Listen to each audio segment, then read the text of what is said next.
ukuthi umuntu emhlabeni akasoze ashintshe. Ngeke zeshintshwe ukuthi wena uyamthanda. Ngeke zeshintshwe umuntu ukuthi umthengela izinto right. Ngeke. Umuntu ushintsha ngoba nakhe sedecide ukuthi yena usefuna ukushintsha. True. Noma ungaswaste kangakanani isikhathi uthi hey lo muntu angeke ngimthande ngalo lonke uthando lwami. Mhlawumbe uzoshintsha umthengele zonke izinto ocabanga ukuthi umuntu uthengelwa zona ukuzishintsha.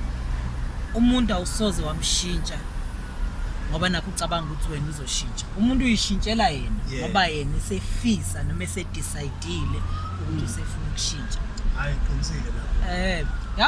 Yazi ukuthi ungaze uyibulale uthathe umuntu eyilento le ayiyo umthathe bar. Uyitshela ukuthi wena mhlawumbe uzomyekisa utshwala umthathe ubevele enabantu abaningi abekade ethandana nabo mhlawumbe. Mhlawumbe wena bese uyitshela ukuthi uzomshintsha mhlawumbe ubuka ukuthi khona izinto ashoda ngazo ocabanga ukuthi wena ungakwazi ukumprovide ngazo bese yashintsha.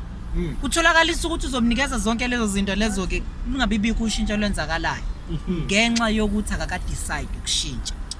Lalela umuntu emhlabeni akasoze ashintshwa umuntu. Akasoze ashintshwa umuntu futhi akasoze ashintshwa izenzo ezingenziwa umuntu. True. Umuntu ushintsha ngoba nakhe sedecideile. Abanye bashintsha ngoba nakho sebebona ukuthi umhlaba usubashaye ngokwanele ukuthi usengashintsha. Umhlaba usumshaye ngokwanele ukuthi usengashintsha.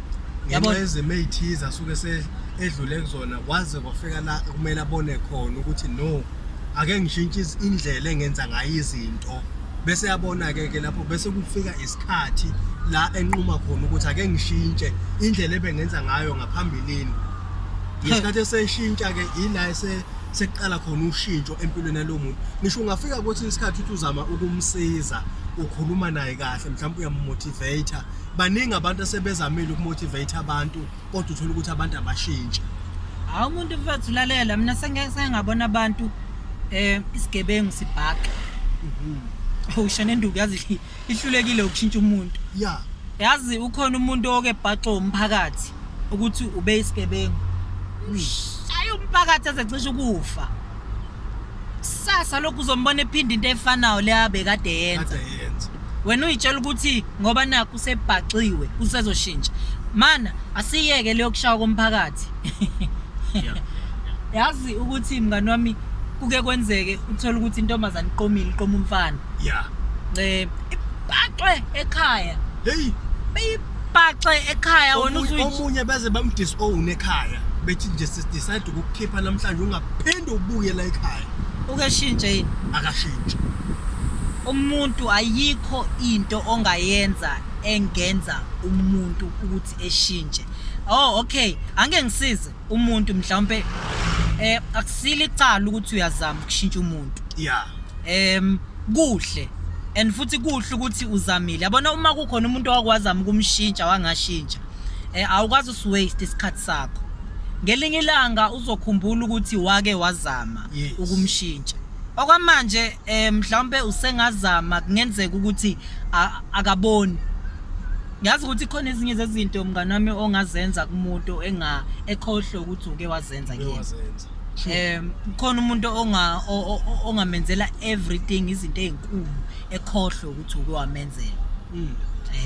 Ngoba umuntu asela ukuthi umuntu ayikho into engenza umuntu ukuthi eshintshe emhlabeni. Ungalinge nje uzuyiphathise ngeheart attack, ungalinge uzuyiphathise ngenhliziyo sisambe uzophathwa yi-stroke. Yeka ngenxa ye-stress ukuthi uzame ukushintsha umuntu wangashintsha. Kumele wamukele ukuthi uma kukhona umuntu oke wazama ukumshintsha empilweni yakho wangashintsha, ingenxa ukuthi umuntu akasoze ashintshwa ukwenza, akasoze ashintshwa ukuzama kwakho. Uzoshintsha ngoba esedecide ukuthi mina manje sengifuna ukushintsha, izimo sezimshaye ngokwanele ukuthi usengashintsha. Amen.